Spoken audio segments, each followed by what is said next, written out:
What's up guys? Ngayon magluto tayo ng another fish recipe.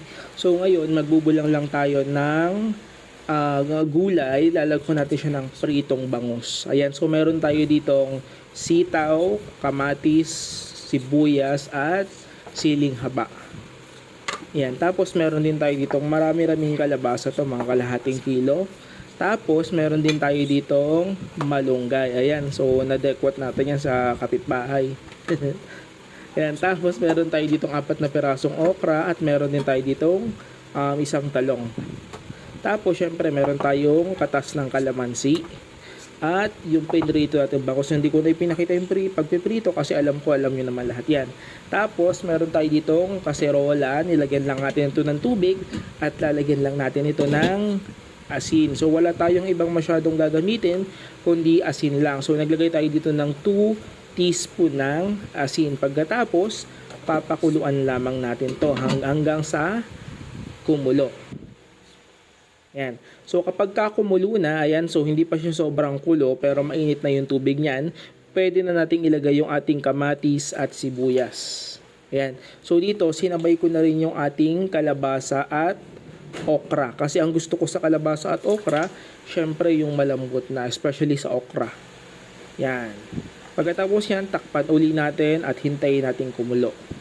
Ayan, so dito ay pag nung kumulo siya ng unang kulo, bunoksan ko, hinalo natin. So tapos takpan ko uli, tapos isa pang kulo. Ibig sabihin, 2 kulo bago ko ilagay yung kasunod na ricado.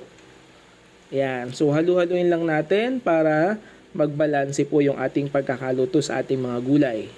Ayan, pagtapos niyan, takpan mo lang uli. O, diba? Ang dali lang. Ayan, so yan, pagka kumulo na, yan, kulong-kulo na siya. Same process lang uli. Ganun lang uli, haluin mo na. Pagkatapos, that's the time na pwede na nating ilagay yung next ingredients natin. Ayan, so ilalagay na natin yung ating mga sitaw, pati yung ating mga talong. Yan.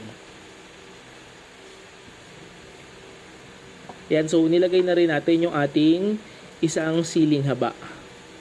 Yan. So medyo naparami yung sabaw ko pero mas masarap yung maraming sabaw para syempre marami kang mahihigop na sabaw. Yan. Tapos pakuluan lang uli natin ito. Yan. So pagka kumulo na, syempre ayan, haluin natin. Tapos titikman na natin kung okay na ba yung lasa para sa ganun makapag-adjust tayo. So ang ilalagay lang natin ditong pang palasa ay asin, yung kaninang 2 teaspoon. Tapos maglalagay tayo ng patis na pampalasa aside from the salt. Yun lang. Ayan, so tikman natin. Ayun, so kapag kulang, yan, sana nagdagdag tayo ng patis. Yan, ganyan lang po. So sa mga puntong yan, yung ating kalabasa at okra medyo malambot na. So pwede nating ilagay yung last ingredients na gulay natin, which is yung malunggay. So kayo ba, mahilig ba kayo sa ganitong mga lutuin? So i-comment nyo nga sa baba kung mahilig kayo sa ganitong mga lutuin. Tayin ko kayo ha. Ayan, so pag okay na nailagay mo na yung malunggay, konting halo-halo lang. Tapos pwede mo na ring ilagay yung mga pinritong bangus. So, 3 lang yan, 2 tiyan, 1 buntot. Pagkatapos, 1 kulo lang yan, then goods na. Pwede mong tikman, kung okay na, pwede mong ilagay na yung pang-asim. So, natural na pang-asim ang gagamitin natin dito, which is kalamansi. Ayan, ganun lang po, napakadali, 'di ba? Yan yung kalamansi ang ginamit natin. So, sinaban natin lahat, pati yung boto. Ayan, so yan lang. Kung nagustuhan nyo to, subukan nyo nang gawin. Sigurado solid to, mabubusog kayo. And masustansya to. So, huwag nyo kalimutang mag-like, mag-subscribe, mag-follow kung nagustuhan nyo tong video na to. Maraming salamat and God bless you all. Bye-bye!